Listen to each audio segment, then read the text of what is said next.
Hi everyone, I'm Becky. And I'm Sarah. And we're doing Bickering book reviews. Today we are talking about A Very Large Expanse of Sea by Tahereh Mafi. Mafi? I'm very, very sorry if I mispronounce the name. I'm a big fan. To be fair, though, we did try to look it up, but we did. It was difficult to find, so yes. We'll have to keep looking. But, so this book is about 16-year-old Shirin, I'm going to say. And and they talk about that, and I thought it was because I can't roll my R's, but it's Shirin. I thought it was like two E sounds.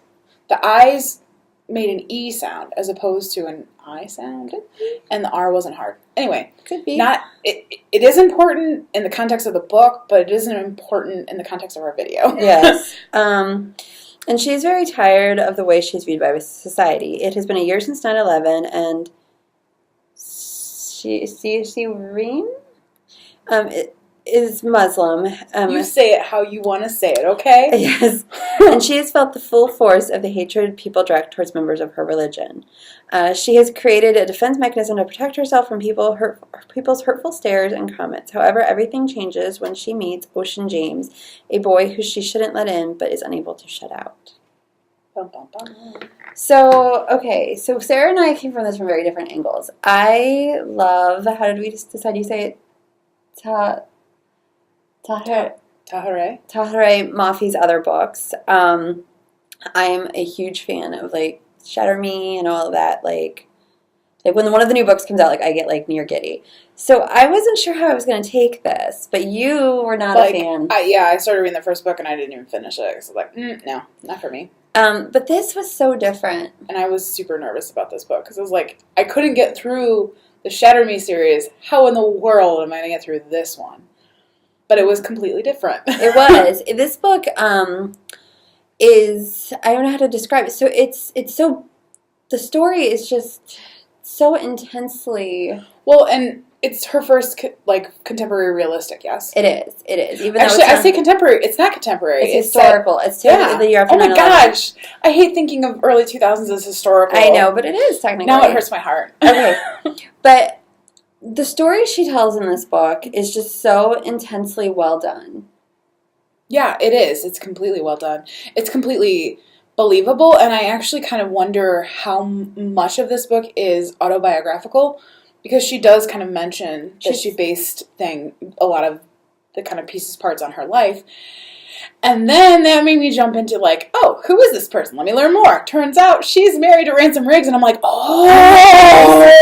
you didn't know that. I didn't read Shatter Me, and I'm not a big fan of Ransom Riggs, so yeah. No, it was just you told me that, and I'm like, well, yeah. I mean, nope, didn't know, because they weren't really on my radar, because I don't particularly. So a lot of people online are trying to figure out if the character of Ocean is Ransom Riggs, which could totally potentially be. I mean, who knows? I feel like we wandered off the course, though, so we should, so basically, the parts of this book, this is the first time I've seen this story told this way. This idea of this Muslim teenage girl trying to fit in. And it's also one of the few times I've seen this story told where she's not trying to, cast off the overprotectiveness of her family or the overprotectiveness of her religion. She actually embraces some aspects of it, which I thought was beautiful, because you don't see that a lot. But also, at the same time, she's, independent and, breakdances. Well, as far as her religion goes, she feels so real in a way that I can connect to, as far as, while she may wear the hijab, she doesn't necessarily always pray every morning, afternoon, and night. Right. You know what I mean? And while maybe I grew up as a Catholic, I don't necessarily always go to Mass on every Sunday, or, you know what I mean? It was definitely a more kind of realistic aspect of that religion. It was a more nuanced approach, which I appreciate, and I think will be great to kind of put in the hands of other teens. And then also, the fact that she breakdances, that was awesome. I've never seen that before. Still a thing? I feel like it's not as popular. But I mean, this book is based almost 20 years ago. But going back to the thing with the hijab, I loved the fact that there's a part where somebody asks her about it, and she's like, I'm not forced to wear this. She's like, this is me having control over who can see me.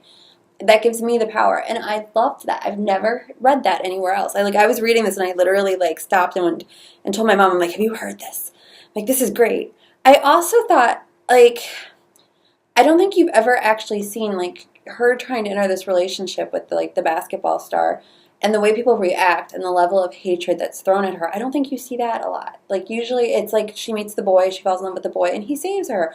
Whereas this is like, she's like, I can't be with him because I knew it was going to happen. And then it does happen. And like, you're seeing these things, you're seeing people's reactions. And your thoughts always, oh, well, this couldn't happen now. Well, it can.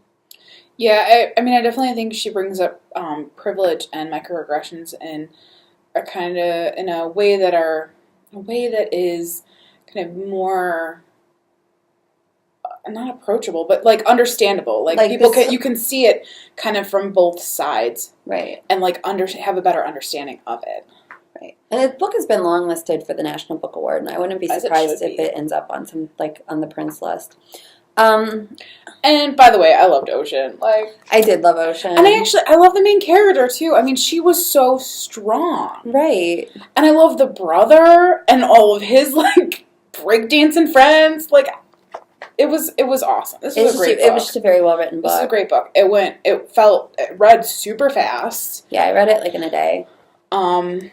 The only thing is, like, some pieces and parts, it'll be a good discussion book as far as kind of the hatred that she had to deal with. That, like, there were certain things that happened that were, like, hate crimes, but, like, nothing really was done with it. And I think that is a great kind of way to start discussing these kind of things. And I feel like it's believable that would happen. Mm-hmm. I will say, like, the only thing that threw me off is this does not feel like one of her books. That it took me, like, about 100 pages to be like, I'm not sure how I'm responding to this because I'm so used to her other writing. But then I got into it, and we should rate it. So our rating system starts at the top with 5 unicorns. We go down to 2 unicorns. If we don't like it, it's a horse. I don't know. I'm fluctuating between a 4 and a 5. I don't know. I'm going to go with a 4. I don't know why. Like, I'm at a 4. I loved it. I thought it was great, but it's not something that I'm going to revisit over and over again, but it is something I'm going to recommend. It's something that I'm going to be like, people need to read this. You know what? No, I'm going with a 5 because, like, I'm kind of at the same level I was at with the Becky Albertelli and Adam Silvera book. No, I'm going with a 5. It was really great, and I hope that it wins awards. I hope it does too. And that's where we are on A Very Large Expanse of Sea. All right, see you around. Bye.